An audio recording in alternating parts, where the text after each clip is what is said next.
ലൈവിൽ ഇപ്പം ഷാരിക, സരിക, അപ്പാനി ശരത്ത്, അക്ബർ എന്നിവരെല്ലാം ചേർന്നൊരു മുട്ടനടി നടന്നുകൊണ്ടിരിക്കുകയാണ്. വേറൊന്നുമില്ല. അനീഷ് തുടക്കത്തിൽ പറയുന്നൊരു കാര്യമുണ്ട്, ബേസിക് മാനേഴ്സ്, അവനവൻ കഴിക്കുന്ന പാത്രം കഴുകി വെക്കുക എന്നത്. സത്യത്തിൽ ആ ഒരു വിഷയം ഇപ്പം എന്തേ ഇവിടെ നടക്കുന്നത്.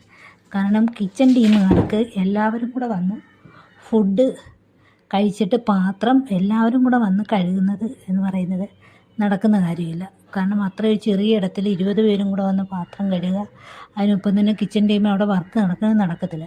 അപ്പോൾ അതിന് പകരം ഇപ്പം വെസൽ ടീമുകാരാണ് ഫുഡ് കഴിക്കുന്ന പാത്രങ്ങൾ കഴുകി വെക്കുന്നത്. അപ്പം വേറെ സംഭവം എന്ന് പറയുന്നത്, നമ്മൾ ഫുഡ് കഴിച്ച് കഴിഞ്ഞാൽ എന്താ ചെയ്യേണ്ടത്, വേസ്റ്റ് കൊണ്ടുവന്ന് അതേ കണക്ക് സിങ്കിൽ കൊണ്ടുവന്നിട്ട് നിക്ഷേപിക്കുന്നത് ശരിയല്ല അല്ലേ.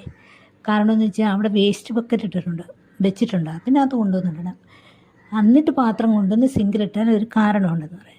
അപ്പം അതേ ചൊല്ലിയാണ് ഇപ്പം ഷാരിക പറയുന്ന, ഒരു വലിയ പാത്രത്തിൽ കുറച്ച് വെള്ളം എടുത്തിട്ട് എല്ലാവരും പാത്രം കൊണ്ടുവന്ന് അതിനകത്തിടണമെന്ന്. അപ്പം ഇച്ചിലോടെ കൂടെ കൊണ്ടുവന്നിട്ടാൽ എന്താ പറയുക, പിന്നെ അതിൻ്റെ ചുവട്ടിലുണ്ടെങ്കിൽ ഇതിനെ അവർക്ക് എടുത്ത് കളയുന്നു. സിങ്കിനകത്ത് കൊണ്ടുവന്നിട്ട് അത് കൈയിട്ടെടുക്കാനുള്ള ബുദ്ധിമുട്ട്. പിന്നെ മറ്റൊരു പരാതി എന്ന് പറയുന്നത്, ബാത്റൂമിൽ എല്ലാവരും ബാത്റൂമിൽ ഫുള്ള് മുടി കിടപ്പുണ്ടെന്ന്. ആ മുടിയും നിക്ഷേപിക്കുന്നതും മുടിയും അതേ രീതിയിൽ അങ്ങനെ എടുത്തിടുന്നത് ശരിയായ നടപടിയല്ല. അതോടെ വേസ്റ്റ് പാത്രം ഉണ്ടല്ലോ, പറക്കി അതിനകത്തിട്ടൂടെ. ഒരുപാട് വൃത്തിയുടെ കാര്യത്തിലേക്ക് വെറും പോക്കാട്ടോ. കുളിയും നനയും ഇല്ല മിക്കവാറും അതിനകത്തില്ല.